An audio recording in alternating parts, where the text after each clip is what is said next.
Yes, good morning everyone, welcome to the global world. आज के session में हम लोग यहाँ पर संस्कृत का एक गद्यांश कंप्लीट करने जा रहे हैं। ठीक है, जैसे कि बहुत सारे क्वेश्चन जो है हमारा सी टेट हो गया, एमपी टेट हो गया, संस्कृत से पूछे ही जाते हैं। तो आज के सेशन में गद्यांश कंप्लीट करके देखते हैं कि अप्रोच हम लोग देखेंगे कि गद्यांश को सॉल्व करते समय किन किन चीज़ों का यहाँ पर ध्यान रखा जाता है। So let's begin with this session. उससे पहले एक इन्फॉर्मेशन आप सभी के लिए, यदि आप हमारी 2000 क्वेश्चन की सीरीज़ को बाय करना चाहते हैं, जिसके अंदर आपके पूरे 2000 क्वेश्चन रहेंगे बाल विकास के, एडिशनल इसमें आपको 2 मॉक टेस्ट दिए जाएंगे बाल विकास के कि किस तरीके से मॉक टेस्ट कम समय में ज़्यादा से ज़्यादा क्वेश्चन को अटेम्प्ट किया जाता है।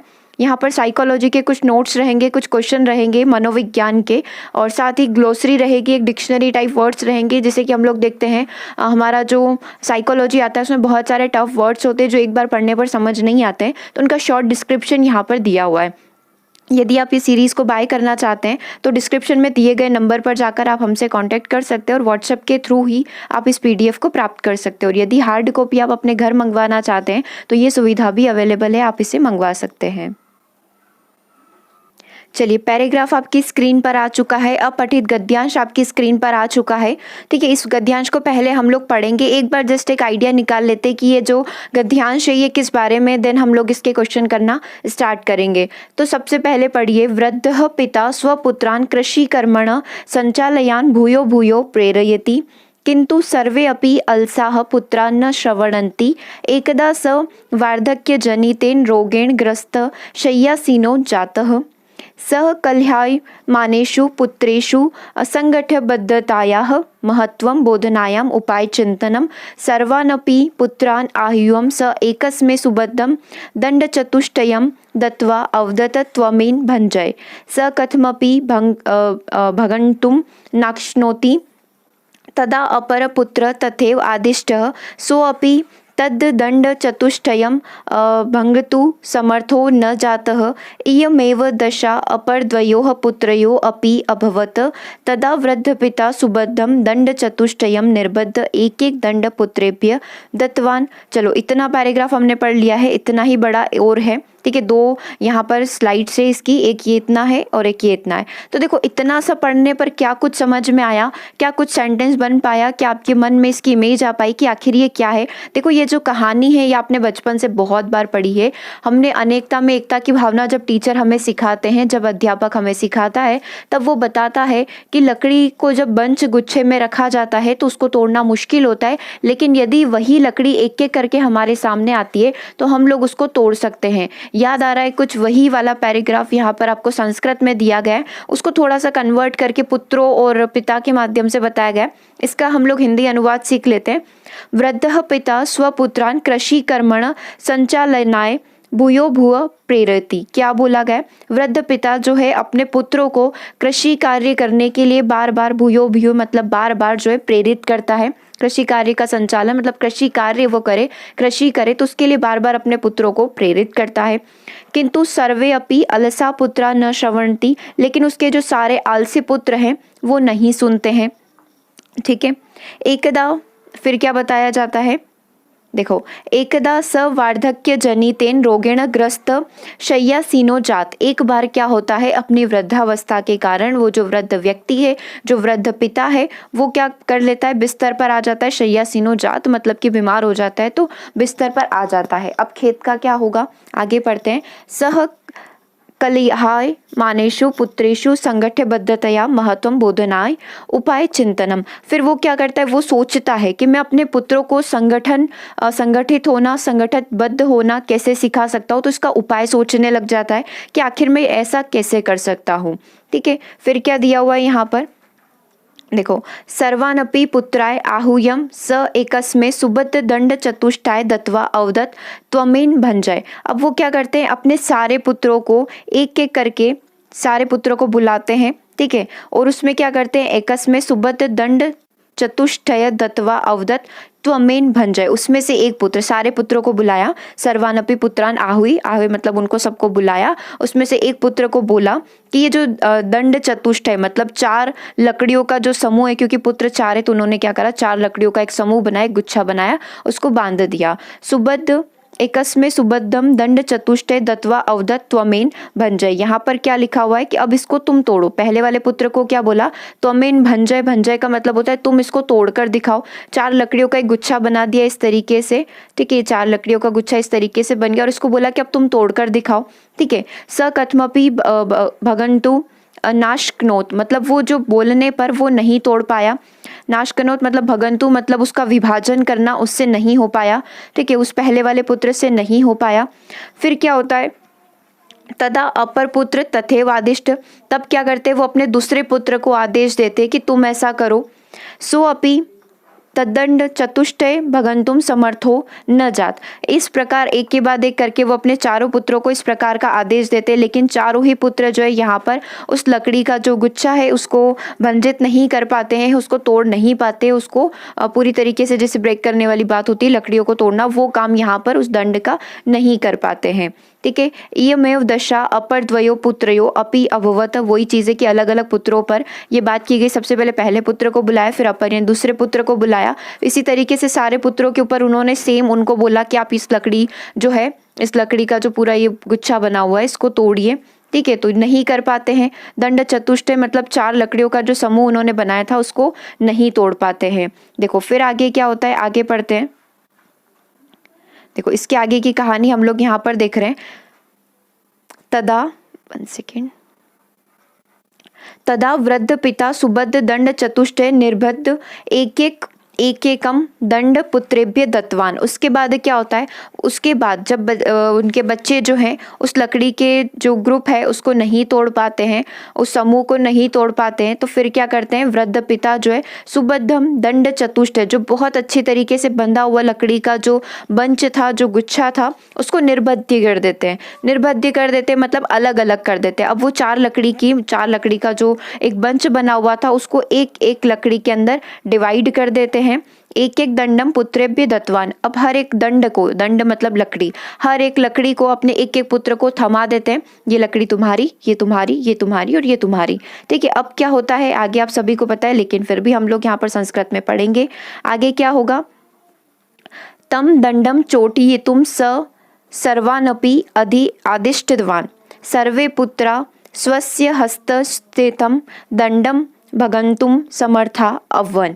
क्या बोला है, सभी के हाथों में एक एक लकड़ी आ चुकी है। तदंड चोटी तु स सर्वानपि आदिष्टवान, यहाँ पर उनको बोलते हैं कि अब आप इन पर चोट करिए, मतलब अब आप इनको तोड़कर दिखाइए। सर्वे पुत्रा स्व स्व हस्तितम दंड भगंतुम समर्था अव्वान, सभी पुत्र अपने अपने हाथों से उस लकड़ी को तोड़ने में सफल हो जाते हैं, ठीक है। तदा पिता कथितवान यदि यूयम पृथक पृथक तिष्ठत तदा कश्चितम शत्रु युष्मान एकेकान विनाशिताः।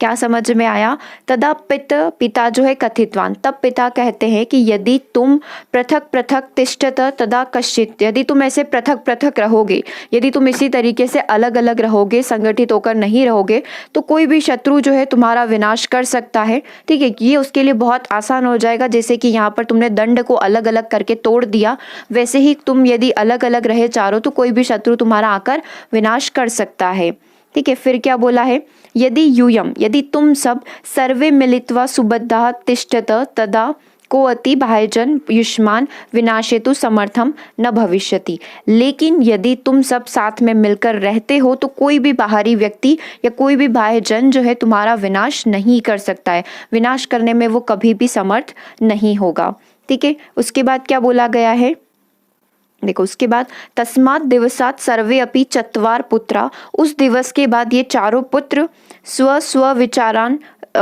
त्यक्तवा परस्पर मिलित्वा ग्रहे वसन। उसके दिन के बाद, उस दिन के बाद से क्या होता है, तस्मात् दिवसात्, उस दिवस के बाद से ये चारों पुत्र जो है उस चीज़ पर विचार करते हैं और हमेशा घर में साथ मिलकर रहते हैं।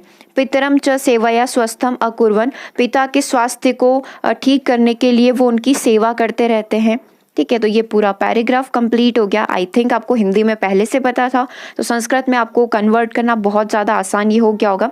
ज़्यादा कठिन शब्द नहीं है, भंजितवान इस तरीके से 2 से 3 शब्द आई थिंक नहीं होंगे, बाकी तो सारी चीज़ें वही है। स्वहस्त दंड मतलब लकड़ी है, और मान लो कि नहीं समझ आ रहा है, मीनिंग भी समझ नहीं आ रहा है, लेकिन कहीं से भी 1 या 2 लाइन ऐसी होगी जिनको आप पकड़ कर समझ सकते कि हाँ, ये पैराग्राफ कहीं ना कहीं इस बारे में हमें बता रहा है। ठीक है, तो ये सीरीज़ आज से हमने स्टार्ट किया है। अगर इसका रिस्पॉन्स अच्छा मिलता है तो डेफिनेटली सीरीज़ को हम लोग कंटिन्यू करेंगे। डेली 1 या 2 गद्यांश पद्यांश करेंगे तो बहुत ही अच्छी कमांड हमारी इस पर हो जाएगी। ठीक है, क्लियर होती जा रही है चीज़ें, क्या आज के सेशन में हमने पढ़ा। अब ट्राई करते हैं क्या क्वेश्चन हम लोग बना पा रहे हैं। सबसे पहला है आह्वानम कृत्वा इत्यर्थे कः शब्द अनुच्छेद अस्मिन् प्रयुक्तः। आह्वान जो शब्द है, देखो आह्वान कृत्वा, आह्वान किया, ठीक है, इसके अंदर आह्वानम कृत्वाः इत्यर्थे क शब्द अनुच्छेद अस्मिन् प्रयुक्त। आह्वानकर्ता में कौन सा अनुच्छेद यहाँ पर प्रयोग हुआ है? आदिशत, आहुई, आज्ञापयत या फिर अधावत। तो आह्वानकर्ता में कौन सा शब्द अनुच्छेद यहाँ पर प्रयोग हुआ है? तो आंसर आपका क्या हो जाएगा? आंसर हो जाएगा आपका ऑप्शन नंबर बी, आहुई शब्द यहाँ पर प्रयोग हुआ है। ठीक है, तो बी आपका यहाँ पर सही आंसर होगा। अगले क्वेश्चन की बात करते हैं। अधोलिखितेषु पदेषु तुमुन प्रत्ययंत पदम चिन्हितु। यहाँ पर हमें क्या करना है? तुमुन प्रत्यय किसके अंदर युक्त प्रयोग हुआ है, ये चीज़ आपको यहाँ पर बतानी है। क्या भुक्तवा के अंदर आपको तुमुन प्रत्यय लग रहा है? क्या पितवा के अंदर लग रहा है? क्या भंगतुम के अंदर लग रहा है? या फिर लिखितवा के अंदर लग रहा है? तो देखो यहाँ पर जो है ये त्वा, भुक्तवा, पितवा और लिखितवा, इसमें त्वा प्रत्यय का प्रयोग हो रहा है। लेकिन यहाँ पर भगंतुम जो है इसके अंदर जो है तुमुन प्रत्यय का प्रयोग हुआ है। तो आंसर आपका यहाँ पर क्या हो जाना चाहिए? आंसर हो जाना चाहिए ऑप्शन नंबर सी। ठीक है, अगले क्वेश्चन की बात करें। अधोलिखितेषु पदेषु कत्वा प्रत्यांत पद चिन्हितु। अब यहाँ पर हमें चुनना है प्रत्यय पद को। ठीक है, कैसे? जिसके अंदर कत्वा प्रत्यय शब्द यूज हुआ है, पीछे जो है कत्वा यूज हुआ है वो शब्द आपको चुनना है। आदायम, द्रष्टुम, दत्वा या फिर अनुशासनम। तो कहाँ पर आपको कत्वा प्रत्यय दिख रहा है? तो देखो आदाय में नहीं है, द्रष्टुम में तो पीछे म आ रहा है, अनुशासनम में अनुशासन का म आ रहा है। ठीक है, तो ये तो प्रत्यय सारे अलग हो गए। दत्वा जो है हमारा कत्वा वाला प्रत्यय का साउंड यहाँ पर दे रहा है। तो आपका आंसर क्या हो जाएगा? आपका आंसर हो जाएगा ऑप्शन नंबर सी। अगले क्वेश्चन की बात करते हैं। पुत्रेभ्य, क्या लिखा हुआ है यहाँ पर? पुत्रेभ्य इति अनुच्छेदानुसारण क विभक्ति, मतलब पुत्रेभ्य जो लिखा हुआ है पुत्र की विभक्ति है। तो ये पुत्रेभ्य कौन सी विभक्ति यहाँ पर होगी? प्रथमा विभक्ति, द्वितीय विभक्ति, तृतीय विभक्ति या फिर चतुर्थ विभक्ति। तो पुत्रेभ्य के अंदर आएगी हमारी चतुर्थ विभक्ति। आंसर आपका क्या हो जाएगा? आंसर हो जाएगा ऑप्शन नंबर डी। अगले क्वेश्चन की बात करते हैं। सुबंधम दंड चतुष्टयम कथम कृत्वा एक एक दंड पिता पुत्रेभ्य अयच्छत।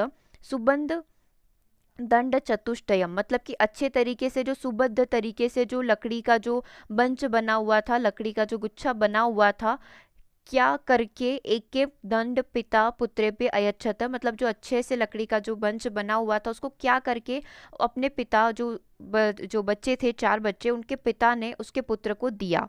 ठीक है, एक एक करके पुत्र को दिया, लेकिन क्या करके दिया वो आपसे पूछा गया है। कथम कृत्वा, क्या करके दिया?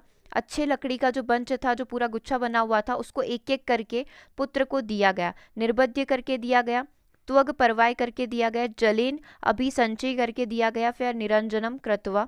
ठीक है, तो क्या करके दिया था? हमने देखा था निर्बद्ध करके दिया है, एक एक अलग अलग करके दिया था। तो आपका आंसर क्या हो जाएगा? निर्बध्य कृत्वा। देखिए, सुबद्ध दंड चतुष्टयम निर्बध्यम कृत्वा एकेकम दंडम पिता पुत्रेभ्य अयच्छत। यही पूरा लाइन हमने वहां पर पढ़ा था। अगले क्वेश्चन की बात करते हैं। यूयम इति पदम कस्मिन पुरुषे अस्ति। यूयम जो हम लोग देख रहे थे इस तरीके से लिखा हुआ था। यूयम में यहाँ पर किस प्रकार का पुरुष यूज किया गया है? क्या वो प्रथम पुरुष है, मध्यम पुरुष है, उत्तम पुरुष है, या वो एक प्रकार का वृद्ध पुरुष था? तो देखो यहाँ पर हमसे इस प्रकार के प्रथम मध्यम उत्तम पुरुष की ही बात हो रही होगी। आंसर आपका क्या हो जाएगा? यूयम में हमारा हो जाएगा मध्यम पुरुष, यानी कि ऑप्शन नंबर बी जो है हमारा यहाँ पर सही ही हो जाएगा। अगले क्वेश्चन की बात करते हैं। गृहीत्वा इति पदस्य विपरीत अर्थात् पदम अनुच्छेद अस्मिन् प्रयुक्त तदित्वा लिखत। गृहीत्वा जो है इसका विपरीत शब्द यहाँ पर क्या होगा? ये आपसे पूछा गया है। त्यक्त्वा होगा, दृष्टवा होगा, सरत्यम होगा या फिर आदाय होगा। तो गृहीत्वा का विपरीत शब्द क्या होगा? गृहीत्वा मतलब किसी भी चीज़ को ग्रहण कर लेना, एक्सेप्ट कर लेना, और त्यक्त्वा का मतलब होता है त्याग कर देना। तो आंसर आपका हो जाएगा यहाँ पर ऑप्शन नंबर 1। ग्रहीत्वा का विपरीत शब्द क्या हो जाएगा? त्यक्तवा, यानी कि त्याग कर देना।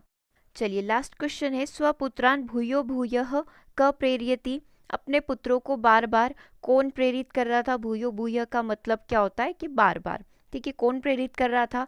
माता कर रहे थे, वृद्ध पिता कर रहे थे, भ्राता कर रहे थे, या फिर मित्रम कर रहे थे। तो बार बार अपने वृद्ध पिता जो है, उन बच्चों के वृद्ध पिता जो है अपने बच्चों को बार बार जो है कृषि कार्य का संचालन करने के लिए प्रेरित कर रहे थे। तो हमने देखा था आंसर हमारा क्या होना है? Option number B. ठीक है, तो आज के सेशन में हम लोगों ने यहाँ पर एक अपठित गद्यांश कंप्लीट किया है। यदि ये सेशन आप लोगों को सही लगा हो तो आप हमें प्लीज़ कमेंट करके बताइएगा, ताकि इसी तरीके से हम लोग इस सेशन को कंटिन्यू कर पाएँ। ठीक है, और यदि सही लगता है तो आप इसे और अदर फ्रेंड्स तक भी शेयर कर सकते हैं, ताकि वो भी यहाँ पर इस सेशन से जुड़ पाए। Thank you for watching.